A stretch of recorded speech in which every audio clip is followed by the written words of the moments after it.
A DST, or Delaware Statutory Trust, is an investment that seeks to generate passive income from a trust holding real estate. It is particularly important to real estate investors because it qualifies as a like-kind real estate for the purposes of a 1031 exchange. In a traditional 1031 exchange, real estate investors trade from one investment property into another of equal or greater value while deferring capital gains. This is a great tax mitigation strategy, but it is not always the best fit for investors. Let's look at some of the potential advantages of doing a 1031 exchange into a DST. DSTs allow for fractional ownership in the trust.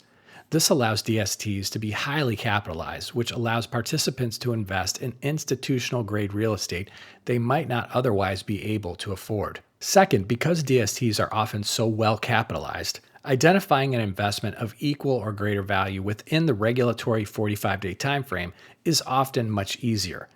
Many investors look to DSTs when their 1031 exchange is blown because they could not meet the mandated timelines.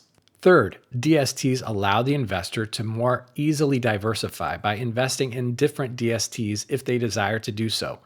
In a traditional 1031 exchange, diversification is far more challenging. Fourth, real estate investors may want to diversify into a real estate investment that is professionally managed by someone other than themselves. Owning property can be a great investment, but active property management can also be an expensive headache. Of course, DSTs come with their own set of rules and can be quite complex. We won't unpack all of the details here, but some of the caveats investors should be aware of are: a person must generally be considered an accredited investor to participate in a DST.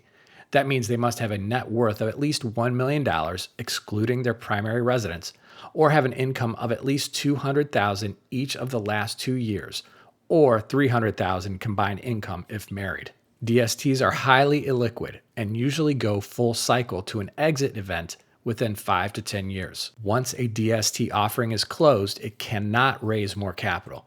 The trust rules of a DST are very restrictive and do not allow the trustee to renegotiate existing loans or take new loans. This means the DST must raise and maintain sufficient reserves to meet its obligations. The DST cannot make significant improvements to a property, which may diminish the potential for capital appreciation. No investment is a one-size-fits-all, but DSTs are probably worth a look if you're a real estate investor who is thinking about a 1031 exchange.